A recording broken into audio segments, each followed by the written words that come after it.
The international system is facing accelerated transitions as competition between the great powers intensifies. Join this important dialogue with the Kingston Consortium on International Security.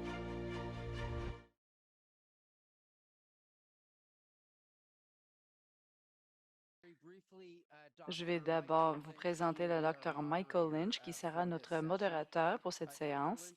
Le Dr. Lynch est un historien, chercheur et professeur adjoint à US Heritage Center et au US Army War College à Carlisle, en Pennsylvanie. Il dirigera cette prochaine séance et panel sur la coopération conjointe en matière de sécurité. Merci. C'est une occasion fabuleuse en tant que modérateur parce on a la chance de présenter des gens qui ont réalisé beaucoup plus de choses que moi. En tout cas, c'est mon cas. J'ai le privilège de vous présenter un panel qui se concentre sur la coopération civilo-militaire, en tout cas pour les parties terrestres et aériennes. On va au-delà des missiles de NORAD.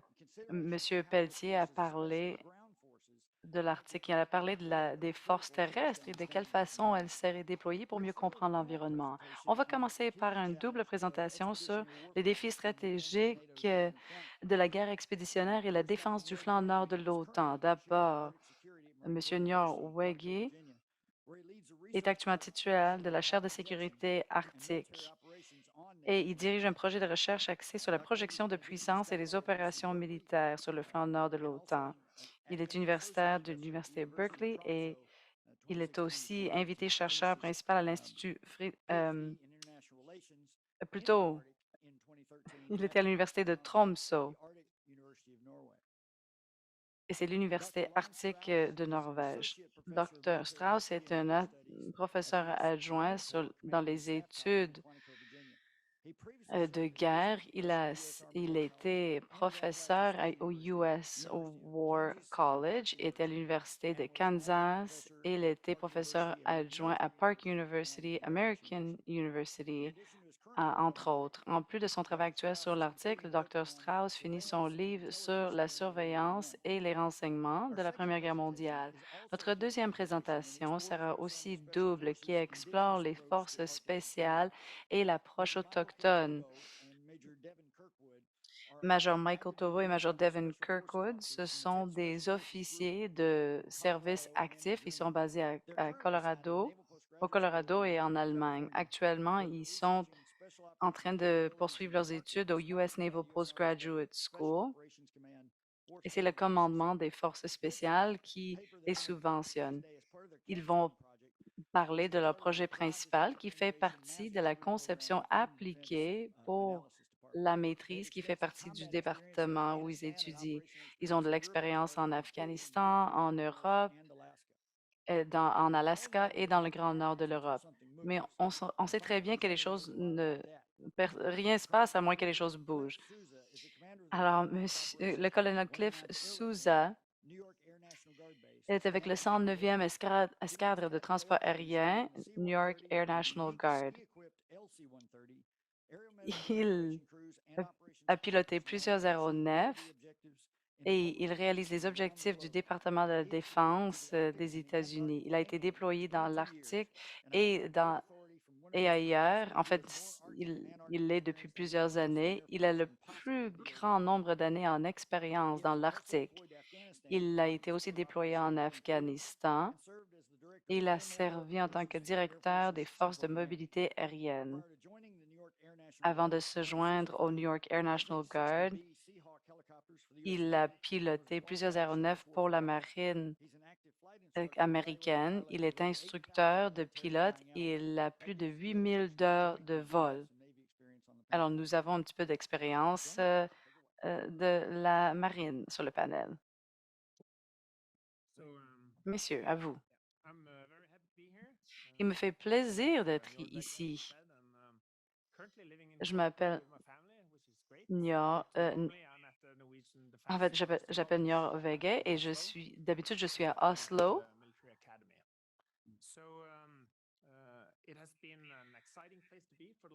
Alors, C'était vraiment un endroit intéressant où vivre depuis 2 ans. Donc, c'est le Grand Nord et c'est mon domaine de recherche depuis quelques années. Donc, c'est devenu très pertinent pour presque tout le monde, je dirais.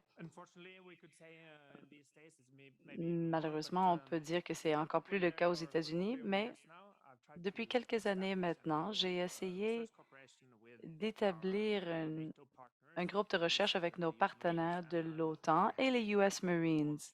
Et je suis ici avec Lone Strauss et nous travaillons sur un projet de livre qui est la suite du travail déjà effectué par le passé.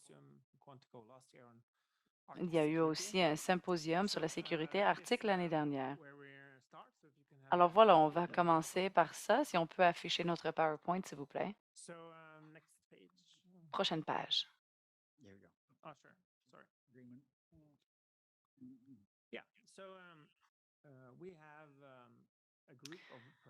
Alors, nous avons un groupe de 15 universitaires qui rédigent de la perspective européenne et de la perspective des forces conjointes américaines sur la question de la protection du flanc nord de l'OTAN. Et moi et Lon, on se penche sur ces questions de protection du flanc nord de l'OTAN. Et on veut savoir quel serait son rôle quant à la dissuasion et la réassurance à l'égard de la Russie. Alors, c'est le sujet de notre présentation aujourd'hui. Comme nous le savons tous, on a besoin de définir ces termes. Le flanc nord de l'OTAN est difficile. On regarde, une- en fait, on pourrait définir ça comme la Groenland qui est à l'est, à l'ouest, c'est la Russie. On peut aller jusqu'au pôle Nord, l'Arctique européen. Et dans cette région, la Norvège, c'est notre territoire natal, mais les autres forces qui vont aider, telles que les États-Unis, les Royal Marines, les Dutch Marines, ils ont des forces expéditionnaires qui se rendent sur les lieux. Et comme nous le savons, si on veut opérer dans l'Arctique, c'est très exigeant. C'est un défi logistique incroyable. On a besoin de beaucoup de combustible. Faut le transporter sur les lieux. Il y a des problèmes climatiques ou météorologiques qui posent problème aussi. Et donc, il y a un besoin pour ces recherches entre le Canada, l'OTAN, les forces conjointes. Et les États-Unis veulent opérer ici de façon efficace avec ses alliés. Alors, d'abord, on regarde les changements dramatiques plutôt. La situation de sécurité.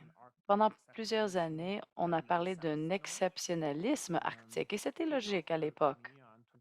Même après la Crimée en 2014, on voyait moins de tensions dans le nord. La situation d'aujourd'hui est beaucoup plus incertaine et on ne sait pas ce qui surviendra demain. Bon, les États de l'OTAN en Europe, y compris la Finlande, ou la Suède à l'avenir. Alors, il y a beaucoup d'incertitudes et on ne sait pas trop à quoi s'attendre. Alors, c'est la mise en contexte pour cette présentation. Ensuite, on va parler de la défense, le bastion de défense et les capacités de la Russie. Alors, d'un point de vue norvégien, en fait, c'est quelque chose qui est connu. Pendant la guerre froide, la Russie avait développé leurs forces de marine énormément et leur capacité de frappe. Mais cette notion de bastion était classifiée secret. Mais après 2014, on en parle de plus en plus. Il y a eu une commission experte qui a dit publiquement que c'était de cette façon que la Russie allait probablement établir leur bastion.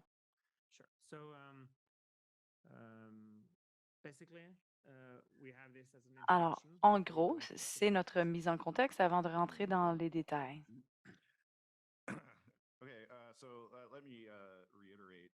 J'aimerais réitérer quelque chose. Vous l'avez déjà dit à plusieurs reprises. Merci de m'avoir invité. C'est une expérience formidable pour moi. Puisqu'on n'a pas beaucoup de temps, on va commencer tout de suite. Je suis intéressé par ce projet. Moi, je viens d'une école du Marine Corps.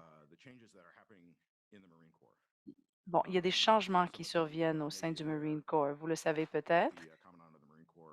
Le commandant a énoncé, a annoncé une restructuration il y a plusieurs années et on veut rééquiper le Marine Corps. Et tout de suite après, il y a eu un guide sur les opérations avancées pour les guerres expéditionnaires. Donc, il y a des liens très étroits entre ces éléments. Je vais en parler pour vous l'expliquer. Mais le projet sur lequel moi et Ignore travaillons, eh bien, on a regardé d'autres notions de service qui sont interreliées. Parce que quand on parle du flanc nord de l'OTAN, et nous, nous mettons l'accent sur le flanc nord européen. Donc, il y a beaucoup d'hypothèses qui sont faites par rapport aux notions de service. Alors, laissez-moi vous expliquer. Je sais qu'il y a beaucoup de personnes de l'armée dans la salle, donc eux, ils comprennent très bien la structure de l'armée américaine. Mais des fois, certains ne sont pas d'accord.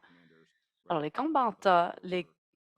commandants de combat s'occupent des unités, mais les services militaires s'occupent de la formation et de l'équipement. Donc, lorsqu'un service militaire élabore une nouvelle notion, à savoir comment équiper et former ses forces, eh bien, ça a un impact direct sur ce qu'un commandant peut faire.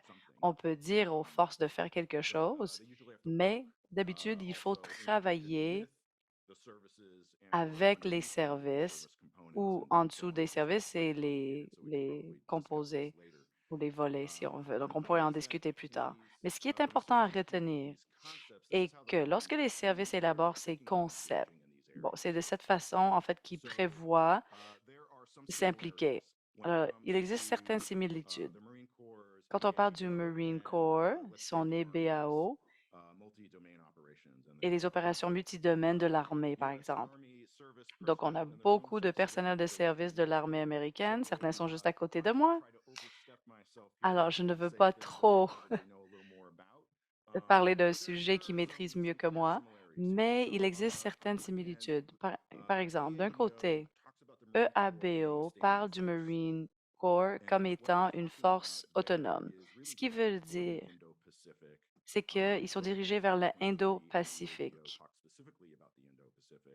On parle spécifiquement du Indo-Pacifique, mais le Marine Corps est responsable, comme tous les autres services, pour tout le monde en entier.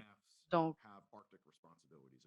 dans le Marine Corps, il y a des responsabilités pour l'Arctique aussi. Et hier, on a parlé des 3 commandements de combat. Donc, ils ont chacun des responsabilités dans l'Arctique.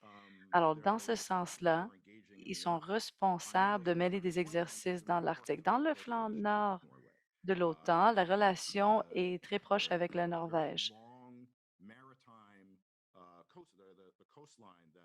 Alors, le littoral du Norvège est vu comme étant un problème maritime. Alors, de quelle façon les opérations de base, qui est vue comme étant une entité autonome, on espère dans l'Indo-Pacifique, euh, applique ses connaissances dans une région du Nord en Europe où le Norvège, par exemple, a une loi qui remonte à 1949 qui empêche des bases étrangères permanentes sur leur sol. La Suède et la Finlande ne sont pas très différentes. Donc, il y a certaines hypothèses qui sont bien établies. Et NDO parle aussi d'une force interne. De plus, les deux parlent d'être dispersés. Les deux parlent de créer leur propre catégorie A2 à D. Donc, c'est vraiment au sein de leur zone d'armement. Là où, en fait, je pense à ce que le général Burke elle a dit l'autre jour, c'est de remettre en question ces hypothèses. Eh bien, ça, c'est mon rôle. Je suis une universitaire, je ne porte pas d'uniforme, donc c'est à moi de faire ce travail. De quelle façon ces concepts permettent-ils aux forces américaines de passer des États-Unis au Groenland si la Russie fait la promotion de leur bastion de défense, donc le A2 AD? Ça, c'est si on présume qu'il existe une guerre générale, n'est-ce pas? Non un incident précis. Mais dans une guerre généralisée, l'armée en Europe sera probablement plus concentrée sur l'est de l'Europe. Donc, la marine doit surtout se concentrer sur le flanc nord de l'OTAN. Mais il n'y a pas beaucoup d'îles dans cette zone-là. Donc, les défenses de ces nations ne vont pas beaucoup plus loin que leurs frontières. Et ça risque de changer, mais je vous parle de ce qu'il en est à l'heure actuelle. Donc, il existe d'énormes lacunes quant aux possibilités, c'est-à-dire si la Russie va de l'avant avec leur A2, AD. Bon, je peux m'arrêter là et on peut prendre des questions lors de la période des questions-réponses. Mais voilà, ça vous donne une idée de notre travail. J'aimerais conclure. Quand, en fait, on peut parler des réformes et le développement de la doctrine, on regarde de quelle façon la Norvège et d'autres alliés pourraient utiliser ces concepts. Et ça pourrait être une force locale qui demanderait une certaine intégration. Bon, il faudrait que les activités soient harmonisées. Et c'est ce que l'armée norvégienne fait. Elle fait de la formation dans ce sens. Donc, on discute de ce projet parce on veut savoir si ça sera un succès. Merci.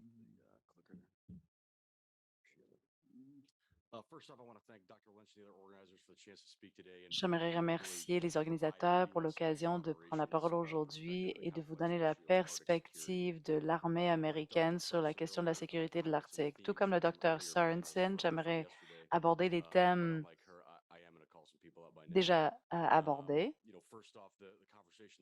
D'abord, on a parlé de l'aspect autochtone et le fait qu'il faut en tenir compte, la discussion entre le capitaine French et le colonel Clark concernant les points de friction avec les grandes puissances et leur façon de faire dans le Nord, les discussions avec les représentants du Ted Stevens Center, la coopération sur la sécurité, nous sommes d'accord avec ça, et le docteur Pichet et sa discussion de cette fausse dichotomie entre la paix et la guerre. Et ça cadre bien avec ce que les forces spéciales font. Nous croyons fortement qu'il faut un spectre de compétition pour une crise et ensuite pour un conflit. Et voilà, nous avons quelque chose à ajouter à ce spectre. Alors, j'espère que vous allez voir la pertinence de ces thèmes dans notre discussion d'aujourd'hui. Comme on l'a déjà dit, le major Kirkwood et moi-même sommes des officiers. Nous avons beaucoup d'expérience en Europe. Actuellement, nous étudions à au US Naval Postgraduate School. Nous sommes deux membres d'un groupe qui est appuyé par le commandement des forces spéciales des États-Unis qui met l'accent sur les opérations arctiques, surtout pour les opérateurs spatiaux. Nous sommes un projet académique. Ce qu'on vous dit aujourd'hui représente des recommandations. On va parler de plusieurs sujets et aussi les commandements pour les théâtres des opérations spéciales. Lorsqu'on a commencé notre projet il y a 8 mois, notre intention était de régler les problèmes tactiques auxquels on faisait face dans le Grand Nord en Europe. Notre but était de régler ou d'essayer de régler certains de ces problèmes, surtout les problèmes d'équipement, du personnel. On voulait alléger les frictions qu'on avait rencontrées et la perte énorme qu'on a connue dans les pays scandinaves en raison de la capacité. Mais quand on a regardé les choses en plus grand détail, on s'est rendu compte que le problème devenait de plus en plus gros et plus on essayait de trouver des réponses à nos questions afin de s'attaquer à ces problèmes opérationnels et tactiques, on s'est rendu compte qu'il n'y avait pas de réponse claire. Alors, on a accepté que ça allait être une approche ascendante des forces spéciales et c'était notre tâche en tant que gars sur le terrain de mm, mettre en lumière certains des enjeux et d'offrir des recommandations au quartier général. Alors, au départ, le problème était de voir comment les unités de force spéciales devraient se former et s'équiper pour offrir des capacités efficaces dans l'Arctique, dans un environnement stratégique. Et je vous dis, on n'a toujours pas de réponse à notre question. Mais en essayant de répondre à cette question, on a décidé de ce qu'on veut proposer aujourd'hui. On a lu un article dernièrement sur l'approche autochtone quant à la connaissance des domaines. On a mis l'accent sur l'Arctique de l'Alaska. Mais d'abord, j'aimerais vous donner un petit peu de contexte concernant les forces des opérations spéciales et les opérations RB en particulier. USOCOM représente 70 000 membres de l'armée et contient deux commandements différents. D'abord, c'est les services et ceux qui sont responsables pour l'équipement et le maintien en puissance, donc la marine, le commandement spécial aérien, et c'est au centre de l'écran. Et à droite, vous avez vos commandements d'alimentation spéciale. Donc, c'est géographiquement aligné et affecté au commandement de combat pour appuyer leurs activités. USOSOC, pour qui on travaille, est le volet 3 étoiles qui représente 33 000 membres, mais USOC représente presque 50 de toutes les affectations au déploiement et 70 pays. En fait, nous sommes présents dans 70 pays à tout moment. Pour la plupart, il s'agit des unités d'action principale, donc 12 membres du personnel. Et le détachement, c'est Alpha. USOSOC offre des forces de choix pour le déploiement mondial pour tout le spectre dont j'ai parlé. On a des options stratégiques pour les leaders de grande importance et pour s'ajuster aux menaces changeantes. Nos unités travaillent dans des environnements hybrides lorsqu'il y a parfois il y a des combats. Nos soldats sont choisis et formés pour résister aux conditions difficiles de ces environnements. Ils sont préparés à naviguer le terrain humain difficile qui touche l'ethnie et la culture de l'endroit en question.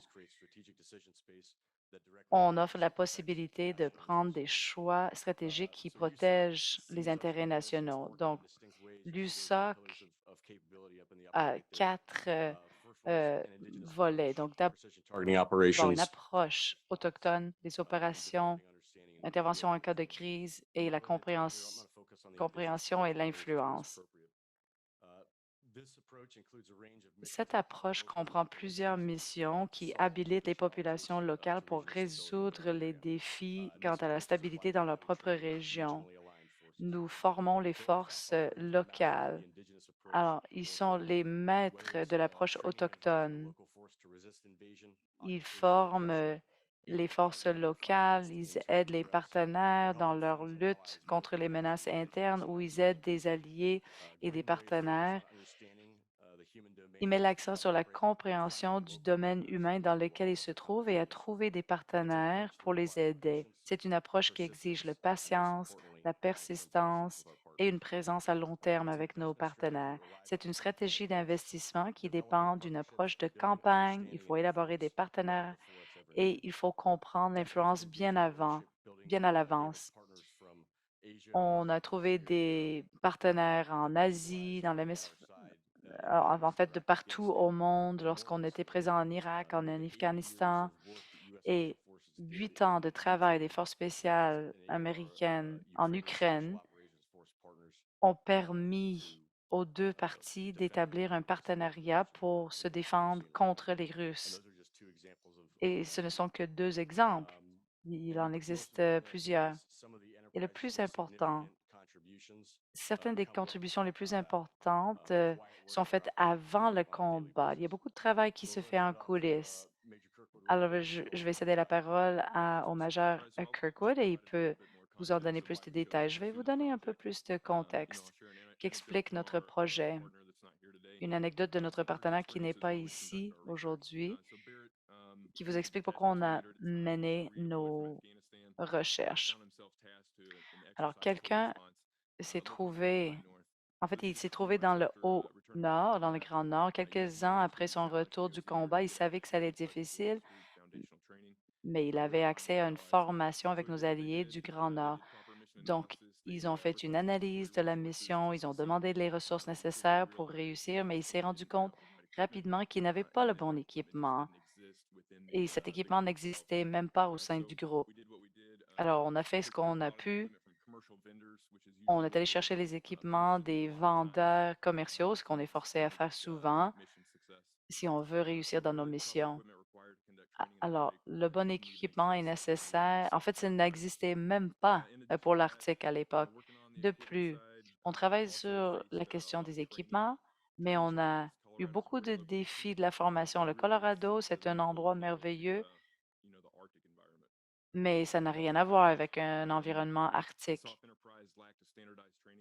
Il manquait un parcours de formation normalisé avec les compétences uniques de l'Arctique. On a terminé l'exercice. Ils sont revenus avec des observations intéressantes et tout ça a contribué aux connaissances. Et ce n'est pas un exemple unique. Plusieurs équipes ont été déployées à l'Arctique. Ils étaient sous-préparés. Ils n'avaient pas l'équipement nécessaire.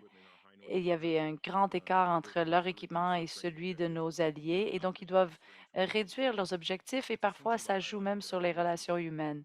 Il faut souligner que nos forces font face à des défis particuliers pendant l'hiver et la mobilité est une préoccupation importante pour nous, l'hiver comme l'été. Notre équipe continue à poursuivre ce projet pour combler les lacunes capacitaires. Nous savons que ce problème existe au niveau stratégique. On ne peut pas s'attaquer à ces problèmes sans bien comprendre ce qu'on nous demande de faire dans l'Arctique. On a commencé à définir cette stratégie grâce aux recherches et on croit que c'est la proposition pour l'Arctique. Il faudrait bien des années pour réaliser tous ces objectifs. Il faut consacrer des efforts maintenant si on veut être, si on veut être capable de livrer une concurrence dans l'Arctique. Il y avait un jeu de guerre qui a été organisé. Un merci spécial au colonel J.P. Clark. Alors, les deux événements nous ont permis de valider euh, notre croyance que c'est difficile d'atteindre nos objectifs. Qu'est-ce que ça veut dire au juste l'Arctique? On a pu souligner l'importance de travailler avec les gens qui habitent la région. Les leaders ont pu discuter de ces enjeux. Les leaders ont quitté le jeu de guerre avec une meilleure compréhension de la situation et on a pu discuter des défis dans l'Arctique. Les leaders ont appris énormément au jeu de guerre, tout comme lorsqu'ils sont sur place dans l'Arctique. Alors, on voulait montrer l'importance de la formation de nos forces si on veut réussir dans la région. L'Arctique sera le théâtre d'une compétition. Il faut investir maintenant. Je vais passer à la prochaine diapo, s'il vous plaît. Alors, la proposition SOF comprend plusieurs piliers. Il y a beaucoup de difficultés logistiques dans l'Arctique. Il est difficile de manœuvrer, c'est presque impossible. Les opérateurs SOF sont en mesure d'opérer dans la région. Nous avons parlé du contexte humain. Il faut établir une relation à long terme.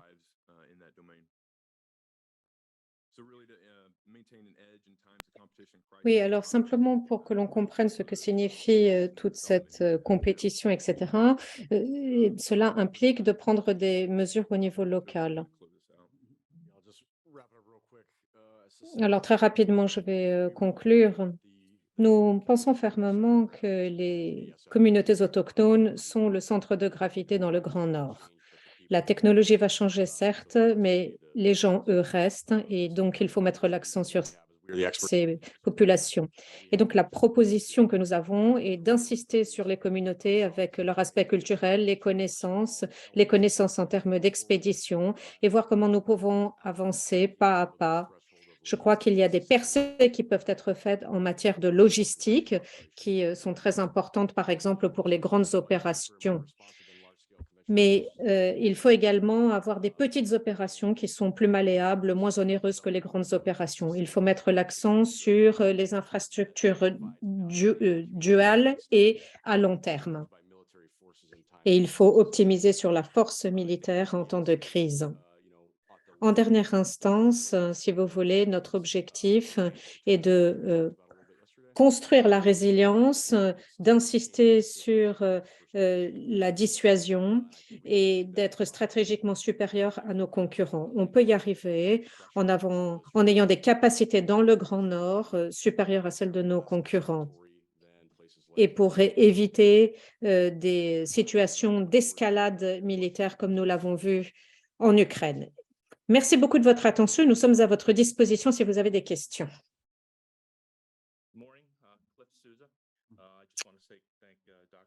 Bonjour, je suis Club Souza. Je voudrais remercier l'invitation qui m'a été faite. Personnellement, j'aimerais parler un petit peu des défis qui se posent en Arctique dans le domaine militaire et des optimisations que nous pouvons faire. Je pense qu'il peut y avoir une attitude ou un comportement interagence permettant d'être mieux et plus présent dans la zone arctique. Alors, un petit peu d'historique. Les défis de l'Arctique, je vais les exposer par le biais de ma vision et de mon expérience. Nous sommes une unité spécifique parmi celles qui existent au sein du ministère de la Défense. Nous avons l'un des plus grands navires militaires. Nous avons des capacités extraordinaires et cela a un impact stratégique. Alors, de façon générale, quels sont les défis? Il y a des points communs qui ressortent de tout ce qui a été dit concernant les opérations, surtout à l'époque hivernale dans le Grand Nord. Il y a des défis au niveau de l'aviation, par exemple. Nous pouvons tirer des leçons de l'appui scientifique et en ce qui concerne l'Arctique, remontons à la fin de la guerre froide, optimiser les capacités, les exercices, les opérations. Nous l'avons fait en partenariat avec les forces armées canadiennes ces 10 dernières années. Ensuite, voir comment élargir nos capacités. Nous préparons une petite vidéo pour 2023 où nous insistons par exemple sur le renforcement des capacités des forces armées canadiennes. Alors, les défis généraux, comme je le disais, eh bien, les opérations arctiques sont exigeantes en mobilité aérienne. Les distances du haut nord sont gigantesques et bien comprises. Donc, c'est de toute façon des opérations expéditionnaires 10 fois plus difficiles, 10 fois plus onéreuses qu'ailleurs. Et elles exigent une formation extrêmement spécifique et taillée sur mesure.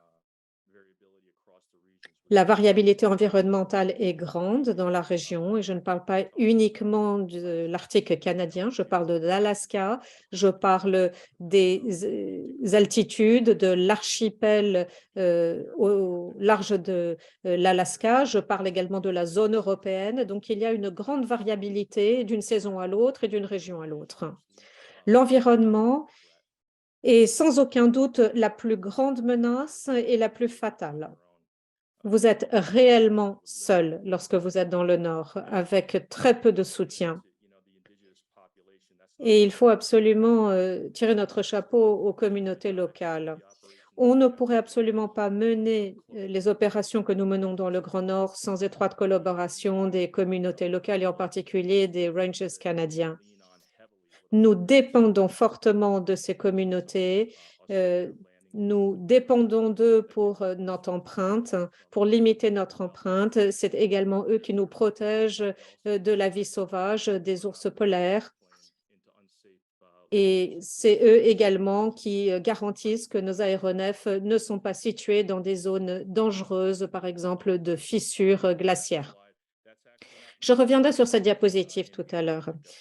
Ici, il s'agit de données de l'Antarctique et non pas de l'Arctique. Mais là, nous étions dans une zone avec 400 pieds de fond marin et il a été très difficile de faire cette opération de sauvetage. Nous avons dû mobiliser beaucoup de forces, nous avons dû construire un camp et nous avons vraiment dû tout faire pour garantir la sécurité des installations pour pouvoir réaliser cette opération de réparation de l'aéronef.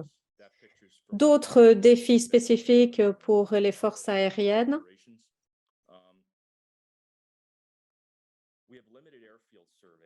Nous avons peu d'aérodromes. Au fur et à mesure que nous nous déployons dans le Nord, il faut travailler avec nos partenaires. À l'heure actuelle, nous n'avons pas de cartographie des aéronefs pour les C-72 des États-Unis, par exemple. Nous avons mené des exercices sur Cambric Bay, Resolute Bay, Alert, mais il nous faut une cartographie des aérodromes disponibles de façon plus fréquente, de sorte que nous soyons autorisés à pénétrer dans ces zones aériennes. Et tout dépend parce que tout va dépendre, par exemple, de la zone gelée superficielle qui se ramollit pendant l'été et de la capote neigeuse. Il ne faut pas oublier non plus la mer gelée et les zones neigeuses avec des plateaux en haute altitude. Nous opérons également au Groenland, parfois à 400 pieds de hauteur et avec très peu de préparation de surface. Et simplement pour replacer les choses dans le contexte,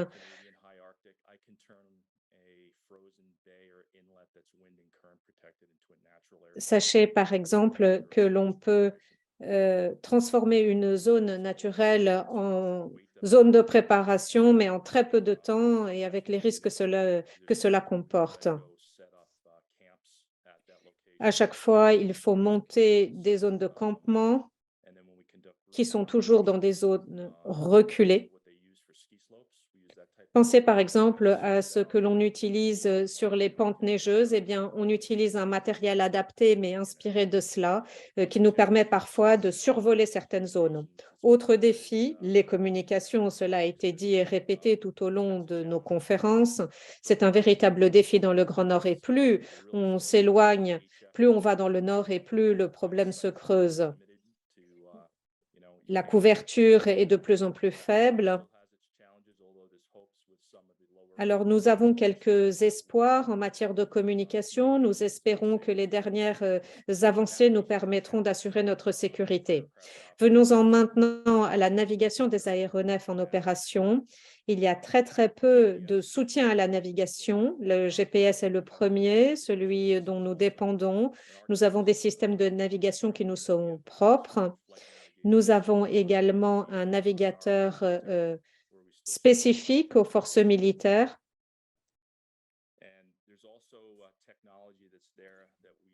N'oublions pas la technologie qu'il faudra envisager, en tout cas pour les aéronefs les plus importants, c'est des trackers aériens. C'est une technologie qui remonte aux années 60 et avec la technologie numérique, on peut améliorer les choses. C'est une sorte de fenêtre que l'on peut mettre sur l'aéronef, si vous voulez, un appareil, un moniteur qui nous permet de faire une navigation avec vision. Cette technologie ne se limite pas aux aéronefs, c'est une technologie que l'on peut appliquer ailleurs. Naturellement, les services disponibles varient d'une zone à l'autre, les prévisions météorologiques sont ce qu'elles sont, et cela rend la navigation aérienne très difficile. On ne sait jamais très bien comment aller du point A au point B, surtout lorsque l'on est dans les zones les plus reculées, c'est un défi, lorsque l'on échappe parfois au contrôle aérien. Des installations limitées, un soutien limité, surtout pour les points d'opération les plus éloignés. Très difficile de faire parvenir le matériel là où nous en avons besoin. Il y a également tout ce qui concerne les systèmes d'incendie. N'oublions pas que nous ne pouvons pas décoller et atterrir autant qu'on le souhaiterait. Et parfois, dans ces zones les plus reculées, il n'est pas possible d'atterrir comme on le voudrait, et nous recourons au C-17. Donc, nous n'avons pas toujours les installations nécessaires. D'ailleurs, en Antarctique, puisque c'est un modèle, nous y sommes d'octobre à février. Les aéronefs sont à l'extérieur tout au long de la saison et nous travaillons avec les rangers. Les enseignements à tirer de la science. Écoutez, nous avons de la chance dans le sens où nos opérations à l'heure actuelle sont soutenues par la science et par les recherches. Et les États-Unis ont un grand intérêt à l'égard de l'Arctique. La science se retrouve dans notre présence stratégique du nord au sud, et tout cela exige vraiment un levier logistique sans pareil. Il est important de compter sur toutes les forces militaires. Nous avons des accords pour un soutien logistique. Cela signifie les combustibles, par exemple la recharge, le C-17 pour certaines interventions spécifiques, les C-17, les LC-71 pour aller jusqu'au pôle Sud, et pour les opérations avec Dazzler, DC-3, les C-47 et d'autres aéronefs pour une pénétration à l'intérieur des territoires. Et si je parle autant de l'Antarctique, c'est parce que les missions que nous menons dans le Nord sont très semblables à celles qui sont menées dans le Sud avec les équipes scientifiques. Dans le Nord, ce sont les Danois qui sont présents. Nous avons aidé les Danois à mettre en place leur site, à monter les campements, et nous assurons la fourniture, l'approvisionnement. Ces missions que nous avons pour soutenir les opérations de recherche, les opérations scientifiques, sont très importantes et peuvent être étendues à tous nos alliés et tous nos partenaires. Voilà une image en Antarctique. C'est une station en plein été. Il y a 17 personnes sur place et vous voyez que nous avons des pistes enneigées. Et grâce à l'intervention de tous, nous pouvons ici utiliser des C-17. C'est une neige compacte mélangée à de la glace, mais les C-17 peuvent y atterrir. Nous avons également la construction de pistes d'atterrissage sur certains canaux spécifiques. Nous avons les C-17 et les C-5. Pendant l'hiver, nous ne sommes pas dans le haut Arctique. Nous essayons d'être simplement présents dans les aérodromes existants et nous ne menons que des opérations expéditionnaires à titre exclusif. Nous utilisons le ski, nous utilisons les pistes Nous utilisons les voies qui nous permettent l'acheminement de chargements plus lourds. Une autre photo de l'Antarctique pour vous expliquer un petit peu ce qui serait possible en Arctique en termes de construction d'infrastructures. Ici, nous avons une station du pôle Sud. Il y avait une sorte de dôme que vous avez peut-être vu. Certains d'entre vous, elle avait été construite en 75. Elle a été retirée il y a peu de temps. Ce que vous voyez à l'écran a mis 10 ans à être construit. Moi, je me souviens, j'y suis allée et je peux vous dire que tout ce qui est là a été transporté par des aéronefs de type C, de catégorie C. Donc, les effets de la haute altitude sont indéniables. Mais il est clair que cette connaissance nous permet d'intervenir dans des zones moins élevées. Nous devons assurer les travaux de maintenance à l'extérieur pour les opérations expéditionnaires aussi. Il y a le remplacement des skis. Nous avons des mécaniciens qui sont parmi les plus expérimentés au monde et qui travaillent sur ces aéronefs. Ils suivent une formation spécifique. Ils sont également aviateurs parce qu'ils doivent parfois se rendre sur place. Il y a 10 ans, nous nous sommes rendus compte qu'il faudrait absolument insister sur l'Arctique et revoir les missions que nous avions en place. Les aéronefs que nous avions à l'époque étaient surtout destinés au Groenland. Ils ont été fabriqués tout au long de la guerre froide. Et à la fin de la guerre froide, ces missions se sont interrompues. Et c'est à partir des services maritimes que nous avons pu obtenir les informations dont nous avions besoin.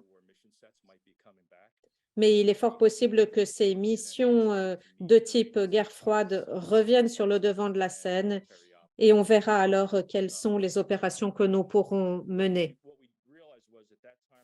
Mais on s'est rendu compte qu'à l'époque, il n'y avait pas d'exercice spécifique Air Gauge, Air Deal sur les sites américains.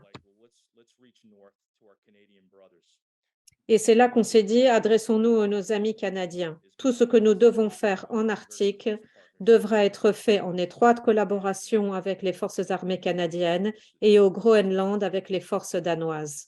Alors, pourquoi ne pas envisager des coopérations plus étroites où nous pourrions, par exemple, soutenir les forces canadiennes avec la force aérienne et eux pourraient nous aider dans les exercices à terre.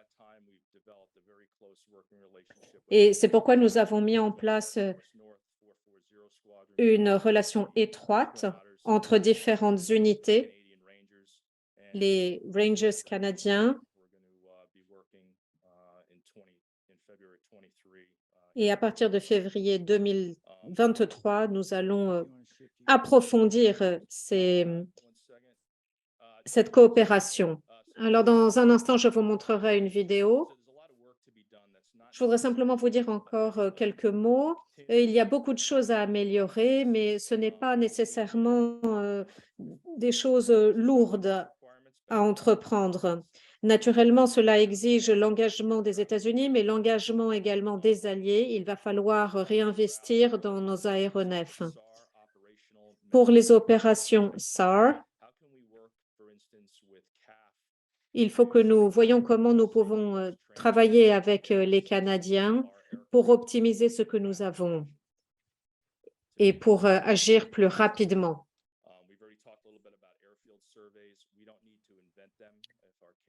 Alors, pour les aérodromes, la cartographie des aérodromes, nous n'avons pas besoin de réinventer la roue. Nos amis canadiens ont déjà ces données. L'interopérabilité, nous en avons parlé à souhait. Et puisque j'en parle, sachez que lorsque je dois me rendre dans des zones reculées, eh bien, je compte sur les forces canadiennes.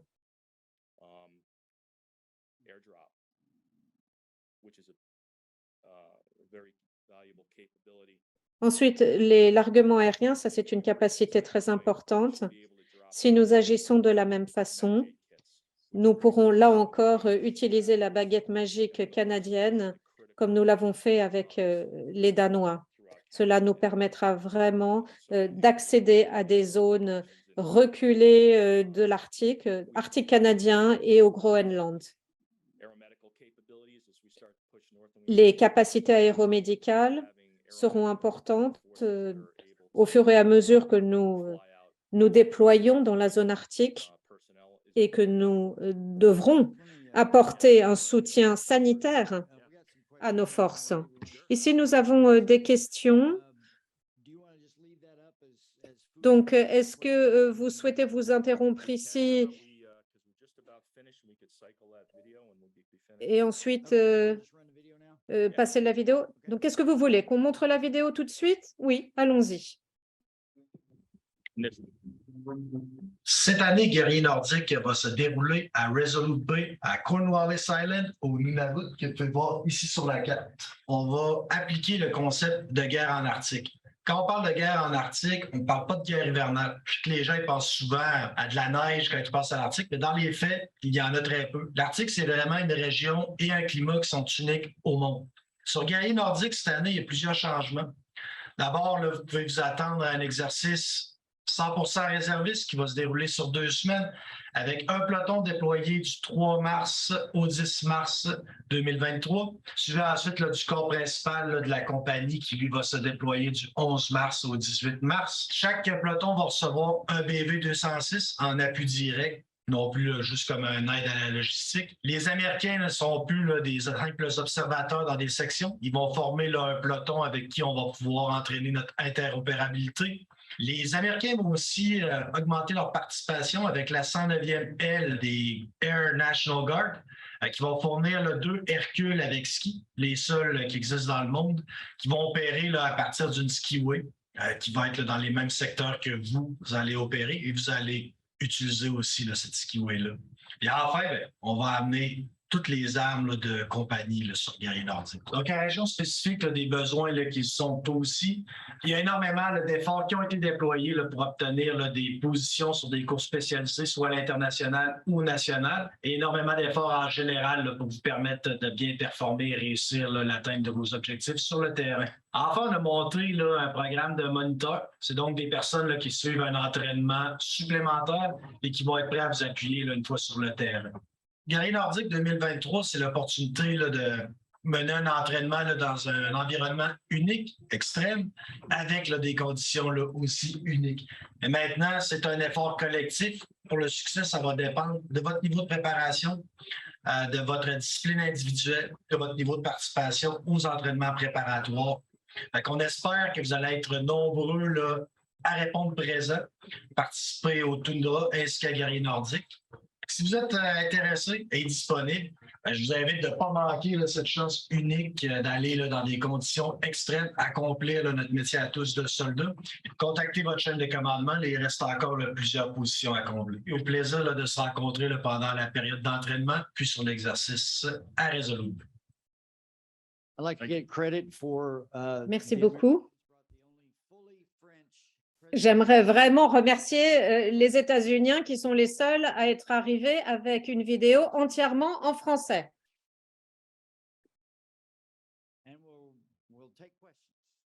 Et maintenant, nous allons passer aux questions. Moi, j'en ai une, si personne n'en a. Allez-y, madame.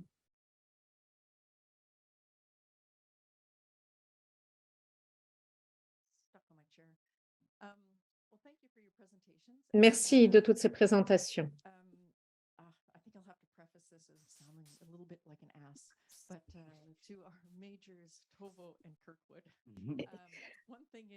Une question au major Kirkwood et Tovo.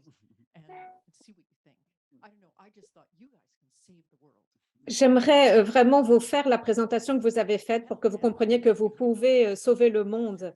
Il y a énormément de choses qui jouent en votre faveur et nous avons absolument besoin de cela. Et cela me conduit à un autre commentaire. L'approche autochtone que vous avez adoptée. Vous avez mentionné la sensibilité culturelle. Quel est le J'aimerais niveau de savoir confiance quel est entre le les niveau de collectivités confiance entre les et communautés. vous qui venez de la Vous venez Californie, de qui avez peut-être reçu la formation Californie, en peut-être que terrain vous avez actif, une mais comment formation spéciale établissez-vous pour l'Arctique, cette très bien, sensibilisation mais comment culturelle? mettez-vous en place cette confiance? Ça me semble curieux. Je ne doute pas de Parce vous, mais de que façon les générale, gens je n'ont pas toujours eu de m'interroge. bonnes expériences. Est-ce que vous pouvez nous en dire Pourriez-vous davantage? en Comment parler un peu davantage, construire cette cette question de confiance avec développer les la communautés confiance et auprès des surtout avec des collectivités, surtout des communautés qui, de collectivités qui ont été façon marginalisées constante, depuis sont des décennies? marginalisées Et par les vous gouvernements et autres? représentez Or, vous êtes des le gouvernement, représentants l'État, hein, si gouvernementaux vous à bien voulez, des à égards. leurs yeux. Alors, comment Comment arrivez-vous à pouvez-vous travailler avec les collaborer communautés avec les au-delà collectivités du en fait de dehors des décoller et exercices? d'atterrir? Excellente Merci, c'est une question. excellente question. D'abord, la relation, et bon, je sais que le SAC Nord prend cette responsabilité très au sérieux. Ils agissent de façon judicieuse et nous permettent de profiter des relations établies. Nous, comme on est du côté du service actif, c'est difficile d'établir des relations long terme parce que, comme vous le faites ici, vous êtes en poste pendant 2-3 ans, ensuite vous passez à autre chose. Donc, il y a plusieurs façons d'envisager cela. D'abord, les gardes nationales qui ont des affectations de plus long terme. Autre chose, on pourrait faire preuve de plus d'imagination, de dépasser la sainte structure militaire et de demander à des civils d'entretenir ces relations. Mais vous avez raison, nous n'avons pas de soldats des forces spéciales stationnés en Alaska en ce moment. En fait, le groupe spécialisé, on a un bataillon en Allemagne et les autres, on est à Carlsbad Springs. Alors, comment maintenir une relation quand on intervient de façon plus ponctuelle? Eh bien, une de nos recommandations, c'est d'avoir un corps d'armée stationné en permanence en Alaska. Et pour bien comprendre la collectivité, il faut être présent, il faut comprendre leur réalité. Vous avez parlé des représentants du gouvernement fédéral. Il y a beaucoup plus de confiance dans notre expérience entre les Alaskiens et le gouvernement fédéral américain qu'entre les Alaskiens et le gouvernement de l'État Alaska. Comme on l'a dit l'autre jour, plus de 10 ils ont le plus taux de participation euh, dans l'armée américaine, plus de 10. Donc, les habitants se considèrent comme des Américains et on l'a bien illustré hier, hein, quand on a dit j'espère que vous allez empêcher les Russes de nous envahir parce qu'on est des Américains aussi. On n'a pas de programme analogue au programme des Rangers canadiens. On le revendique, mais ça sera aux décideurs de faire ce choix. Mais ça serait un grand pas pour aider les collectivités à s'engager dans nos activités et à nous faire connaître leur réalité.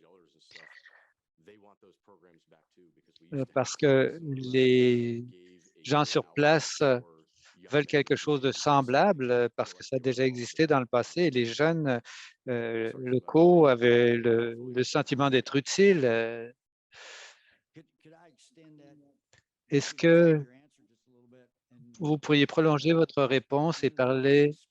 Bon, une des choses qui rend spécial les forces spéciales, c'est que vous avez des compétences particulières, hein, transmises par votre formation, des compétences qui vous permettent de travailler avec des Autochtones dans le monde entier. Expliquez-nous un peu en quoi cela diffère de la formation des soldats ordinaires.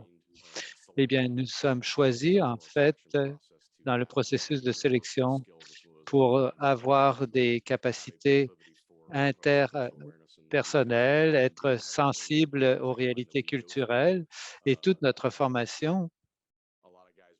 Bon, beaucoup de gens voulaient être des fiers à bras en entrant dans les forces spéciales et ils se rendent compte qu'ils sont d'abord des enseignants, des formateurs. Et notre travail, c'est d'aller à des endroits pour permettre à d'autres gens de résoudre leurs propres problèmes en transférant nos connaissances et nos compétences, en partant du principe qu'à bien des endroits, on apporte un certain nombre de compétences et on doit aussi profiter des compétences locales. Par exemple, par rapport à l'Alaska, bon, moi, j'ai des lacunes que je ne peux pas, bon, ce n'est pas comparable à ce que je vois en Scandinavie. Ils restent pendant 20 ans dans la même unité et ils connaissent le terrain et nous, on fait de la production de masse, hein, 35 000 personnes, 10 000 bérets verts, ça représente beaucoup de monde et il y a des rotations dans tout ça.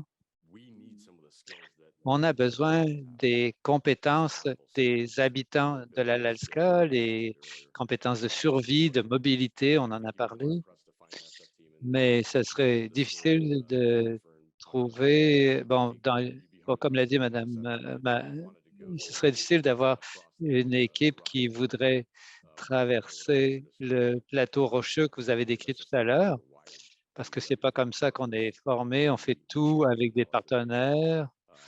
On échange des connaissances. C'est comme ça qu'on parvient à nos fins. On a une question qui nous est envoyée en ligne. Vous êtes bien équipés pour travailler avec des Autochtones du monde, mais bon, la survie, c'est la base. Quelle tâche particulière est-ce que votre corps d'armée pourrait avoir à mener en Alaska? Tâche particulière, bon, on est allé parler à Sac-Nord. On a posé des questions, on a demandé quelles sont les capacités particulières dont vous auriez besoin dans votre environnement et la réponse, c'est que c'est à vous de le trouver. Ce n'était pas très satisfaisant pour nous, mais en fait, c'est les mêmes capacités qu'on apporte ailleurs, mais adaptées à cet environnement-là. On a les tâches de base, on a les piliers et leurs valeurs. Et il s'agit de savoir de quel Arctique on part et de quel emploi on parle. Si c'est une défense de la mère patrie, ça représente beaucoup de choses. Si on parle, mon collègue on parlait du Grand Nord européen, ça c'est un peu différent, les réalités là-bas. Par exemple, ils nous demandent de travailler avec les forces de défense du territoire dans les pays scandinaves pour permettre leurs propres spécialistes à mener d'autres missions, sabotage, infiltration, etc. On a à apporter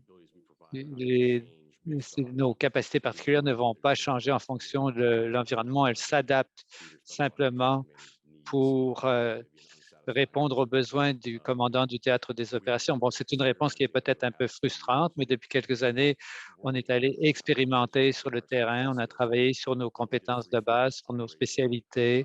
On a fait une opération d'intervention rapide dans le cercle arctique. On a fait une mission de plongée pour récupérer un satellite dans un lac gelé. On a beaucoup appris de ces exercices, des dures leçons, notamment, c'est que notre équipement n'est pas adapté, mais on ne peut le découvrir qu'en faisant ce genre de test, ce genre d'exercice. Comme je vous l'ai dit, la technologie va changer, on va obtenir de l'équipement mieux adapté, mais comme a dit Madame Reference au sujet des télécommunications, je n'ai pas besoin de radio particulière qui coûte $1 million. Si j'ai un réseau civil que je peux utiliser et auquel je peux m'adapter, souvent il y a beaucoup de résistance. On dit que les Russes vont tout couper. Ce n'est pas ce qui est arrivé en Ukraine, notamment parce que les Russes ont besoin des mêmes réseaux pour leur propre communication. Et si j'ai une radio militaire, on va facilement me localiser, alors que si j'utilise les réseaux civils, je suis une cible beaucoup plus difficile à trouver. Un microphone, s'il vous plaît.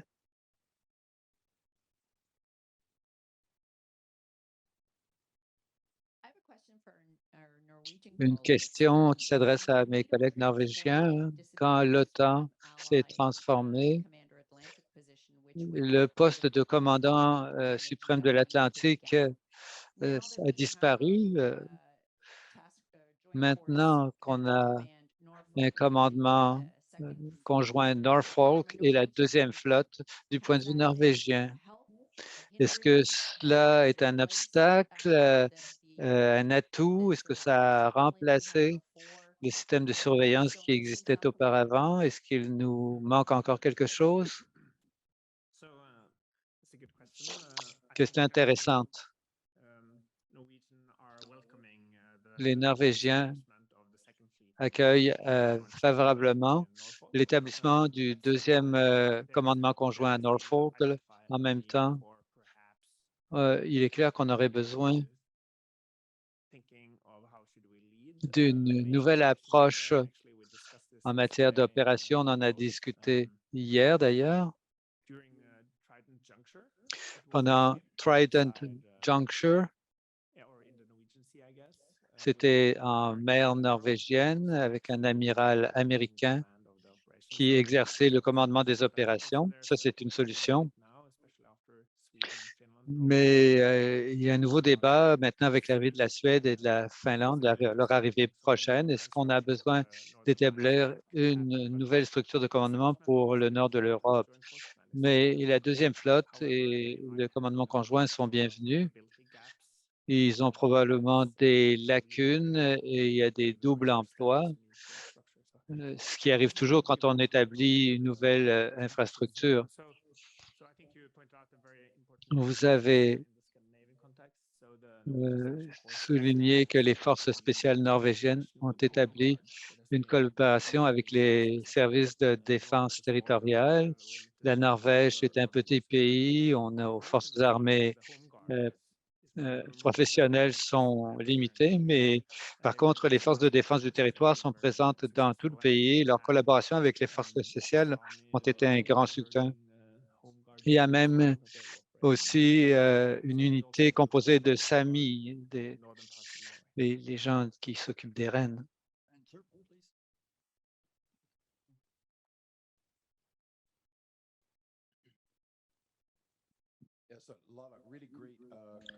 Bon, d'excellents échanges. J'aimerais revenir à un thème qui est repris à droite et à gauche. Beaucoup d'expérience en Alaska. Je ne crois pas que ce sont les forces d'intervention ponctuelles qui donnent, qui forment le noyau. C'est plutôt les forces permanentes qui sont là toute l'année sur le terrain.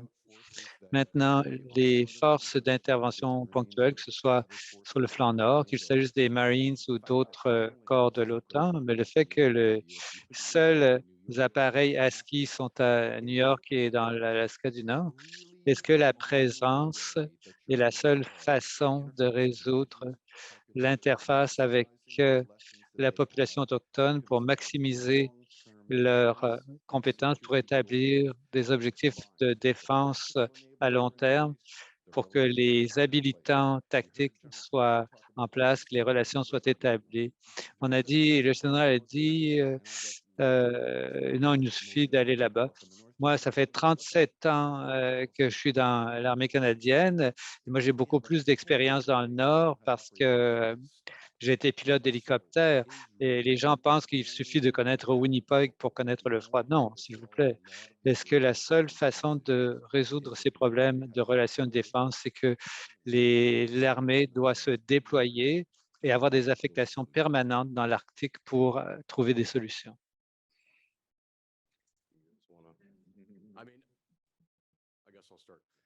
Je vais commencer, si vous voulez, pour répondre à votre premier point.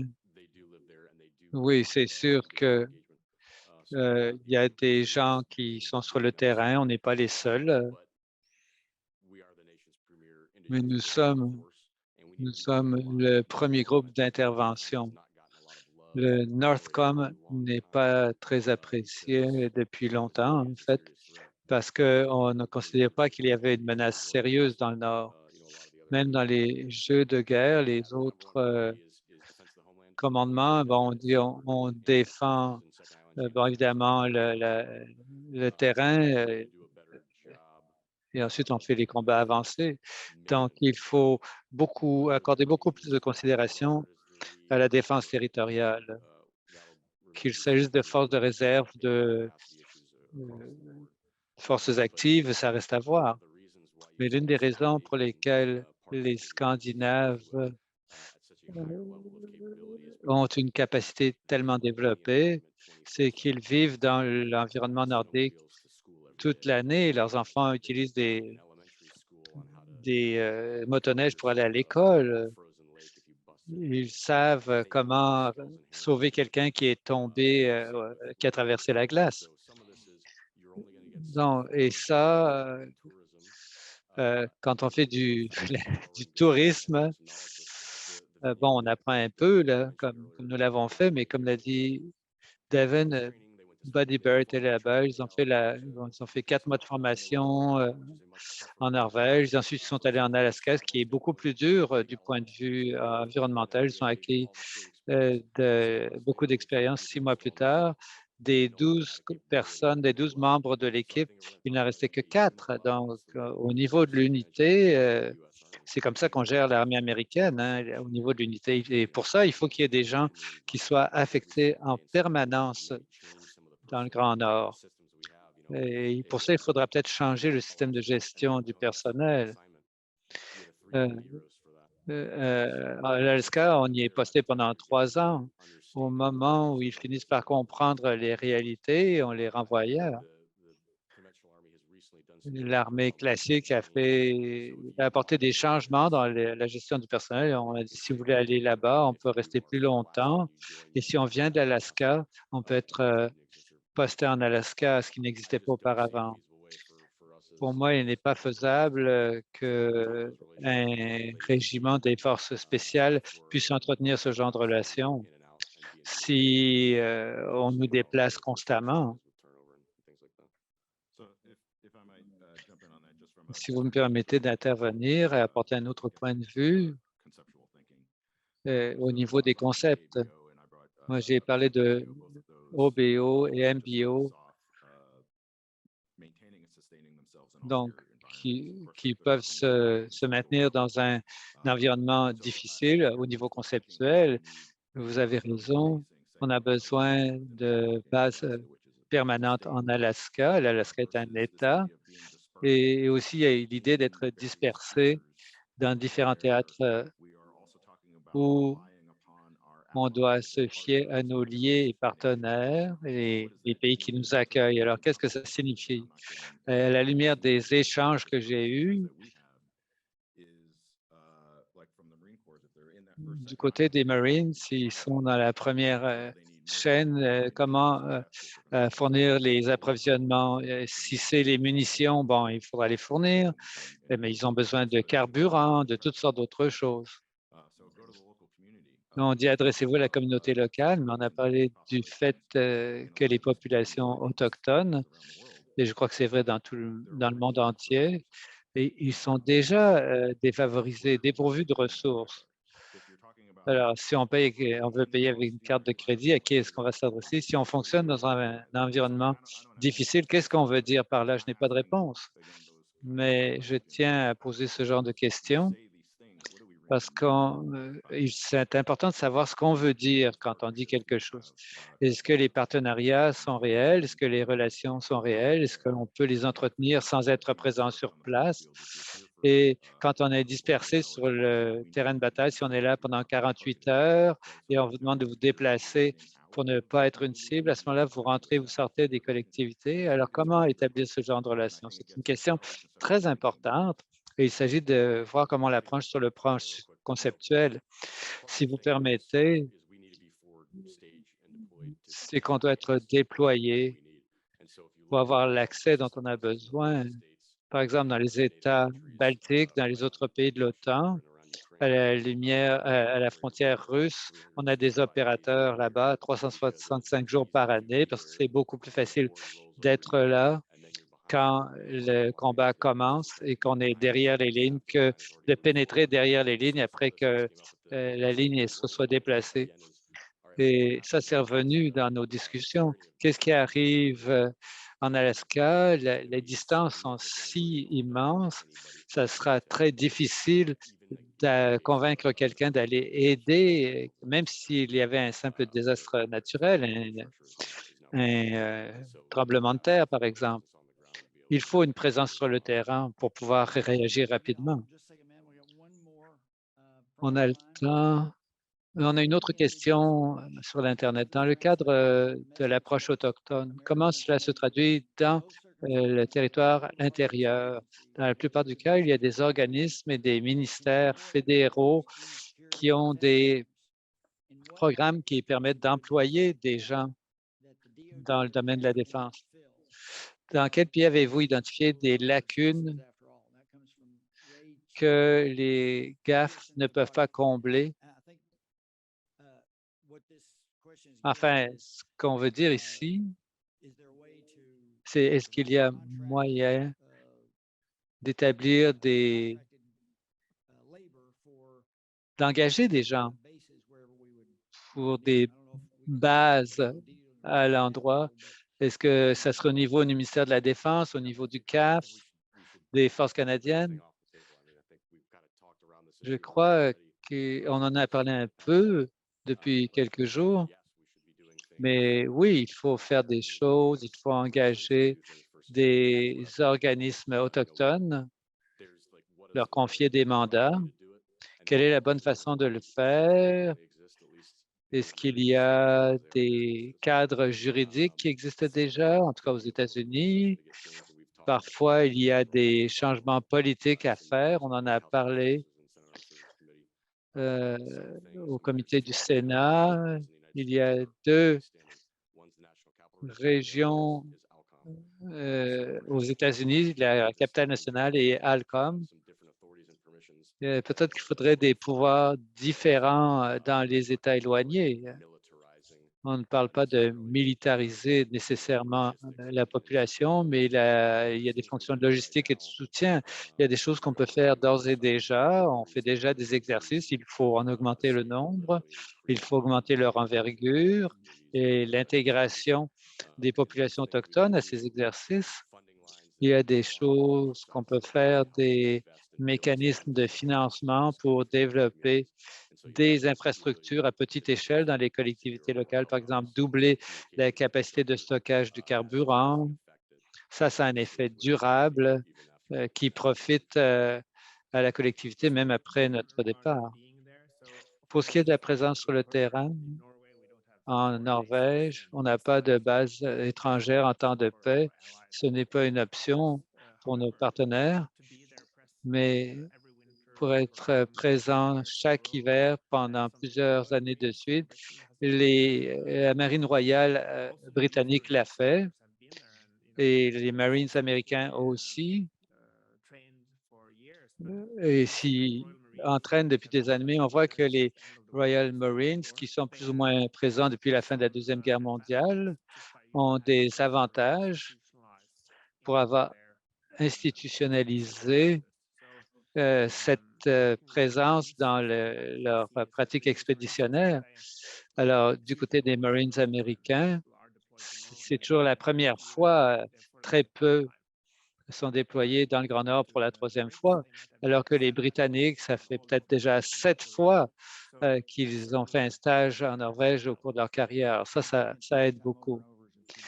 Oui, répéter la première fois, ça, c'est une tradition. Oui. Une autre question? Il est intéressant d'entendre que les Alaskiens envisagent d'adapter le modèle des Rangers canadiens. Je tiens à dire qu'il y a environ 5 000 Rangers canadiens postés dans les régions nordiques. Ce sont habituellement des chasseurs très, très compétents et très patriotiques. Mon frère était un Ranger, mais je tiens à dire que le Canada sous-estime la valeur des Rangers. Ils sont payés environ 25 de l'heure et pendant 12 jours par an quand ils participent à des exercices. C'est un coût d'environ 2 400 dollars par an, mais ce qui est important de comprendre, c'est que ce 25 ça représente environ 10 de pouvoir d'achat. Donc, on ne les paye même pas le salaire minimum. Une tête de chou-fleur et un pain, c'est ça l'équivalent de leur salaire horaire. Ils utilisent leur propre équipement. Il y a un peu d'indemnisation pour l'usure du matériel, mais nos chasseurs apportent une contribution personnelle et littéralement, c'est eux, notre présence sur le terrain, 365 jours par année, ce sont eux qui détectent, par exemple, un voilier russe dans le détroit de Lancaster, ce sont les premiers à dire, bon, il y a quelqu'un de vraiment bizarre qui est sur nos rivages et on invite les militaires à aller vérifier.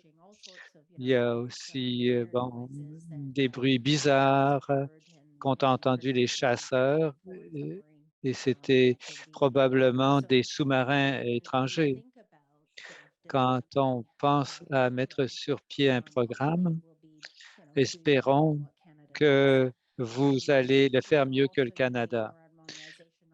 Si on veut moderniser le NORAD aussi, j'espère bien que les Canadiens présents dans la salle envisageraient d'investir davantage dans les Rangers canadiens, surtout chez les cadets Rangers.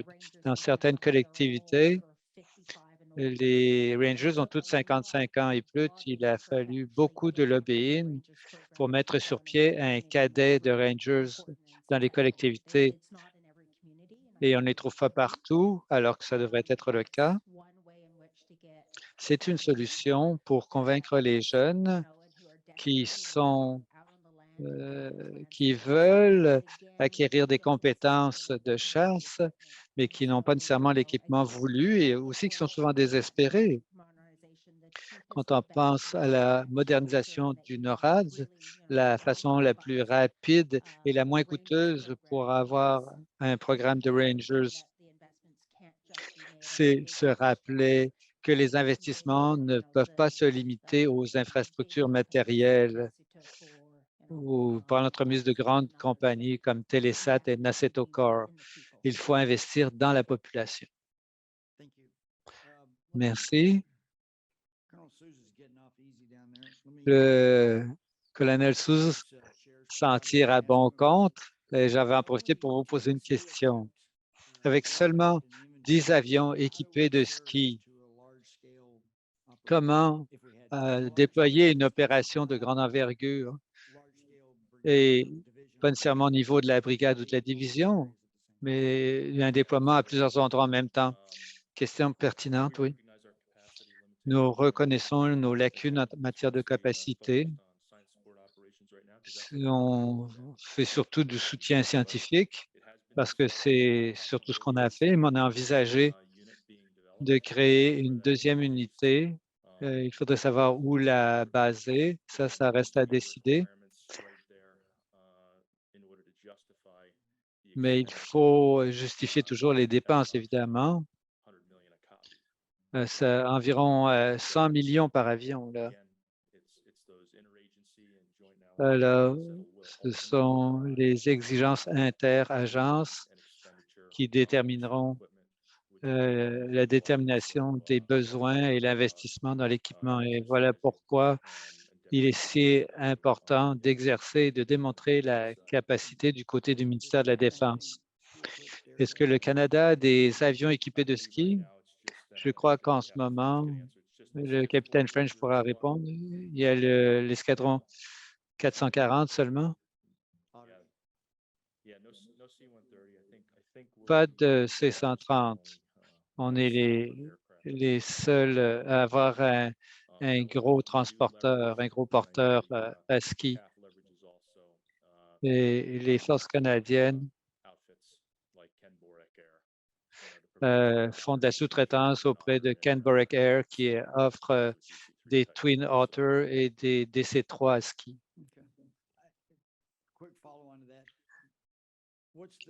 Question complémentaire. Quel est le temps de formation requis pour les équipages pour un appareil spécialisé comme celui-là? Pour devenir un commandant, il faut au moins 5 ans, toutes les compétences de base du C-130, mais en plus le discernement nécessaire pour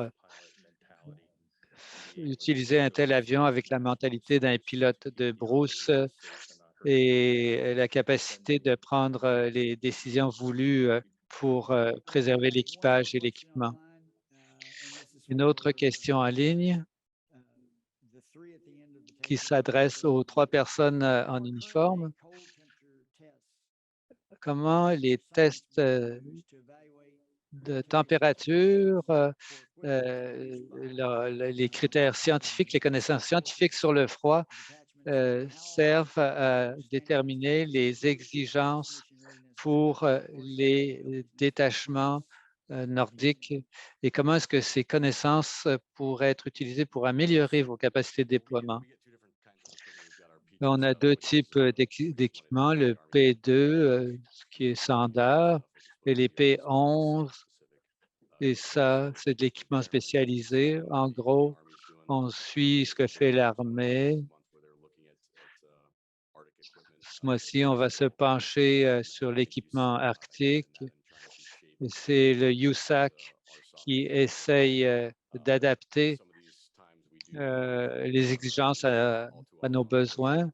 Mais trop souvent, on est obligé de se débrouiller tout seul. On a toute une section dans notre corps d'armée qui s'occupe d'approvisionnement, qui font des tests et qui utilisent tous les organismes gouvernementaux pour faire les tests voulus. On a un centre d'expérimentation en Floride, excusez-moi, c'est drôle, mais qui fait des tests sur le refroidissement. Est-ce qu'on essaye de profiter des connaissances des partenaires, des armées partenaires, des armées alliées? Oui, absolument. L'équipe de Berry revient de l'Afghanistan et doit aller en Suède. Et ils reçoivent leurs ressources, on établit les risques, on obtient des budgets pour acheter du matériel spécialisé, on a acheté le matériel Arcteryx, Patagonia et tout ça, et on arrive en Suède et ça n'a pas marché. Ils avaient besoin d'aller dans le système d'approvisionnement suédois pour aller chercher des vieilles chaussettes en laine des années 50 et des skis en bois parce que la technologie ne répond pas à tout. Et souvent, le plus fiable, c'est les technologies traditionnelles. On a participé à une conférence où il y avait des partenaires scandinaves et ils en discutaient de façon très détaillée les problèmes d'équipement auxquels on va faire face. Il s'agit de savoir de quoi on parle. La motoneige que j'utiliserai en Suède n'est pas la même que j'utiliserai en Alaska. Il faut comprendre exactement quel sera l'environnement opérationnel et se préparer en conséquence. Si vous permettez, ce n'est pas que je tiens à avoir le dernier mot, mais il n'y a pas longtemps, les Marines ont eu le même problème parce qu'ils font des exercices avec les Norvégiens et il y a eu des problèmes d'équipement. Ils font des tests. Et on a un centre qui travaille sur la formation en pays froid et en montagne, mais il a fallu aller dans le matériel. On utilisait du matériel des années 50, mais dans le cycle d'approvisionnement, ils vont obtenir de l'équipement neuf, nouveau, qui répond justement à ces nouveaux besoins en consultation avec les Scandinaves. Donc, je sais qu'il y a du nouvel équipement qui n'est pas nécessairement high-tech parce que c'est au contraire low-tech, mais c'est ça qui compte. Il faut que ça soit bon et ensuite, il faut savoir comment l'entretenir. Mais pour ça, il faut une formation. Donc, c'est là qu'on arrête. J'ai une annonce administrative, si vous permettez d'abord. Merci beaucoup pour le diaporama. Ça a été très informatif. Et une photo très importante à laquelle j'aimerais revenir, c'est celle qui comprenait quelque chose qu'on met sur une motoneige. On a du mal à faire du recrutement dans l'armée. Ça serait une excellente affiche de recrutement. Si on pouvait convaincre les soldats qui vont pouvoir se promener en motoneige, je suis sûr que ça les convaincrait. Beaucoup de mes collègues ont dit que je ne parle pas pour la direction, mais dans mon cas, oui, c'est moi. Je vais parler au nom de la direction. Après la conférence, on vous demande de mettre par écrit votre exposé et de les préparer à la publication. Moi, je serai le directeur de la collection, l'éditeur de la collection. Je vais envoyer à tout le monde un courriel sur les exigences de publication. C'est très semblable aux États-Unis et au Canada, mais vous aurez les détails. On vous encourage aussi à réfléchir à un article plus court qui sera affiché dans notre site web, le site web du KCIS, même contenu, mais en abrégé. Alors, pensez-y. Désolé d'assombrir la fin de cette belle conférence, mais il va falloir vous mettre à vos claviers pour nous envoyer une publication. Alors, merci beaucoup de votre compréhension et je vais vous enverrer des délais très raisonnables pour nous les envoyer. Avant de prendre la pause repas, je tiens à remercier les panélistes et l'animateur en leur remettant un petit cadeau. C'était un excellent panel.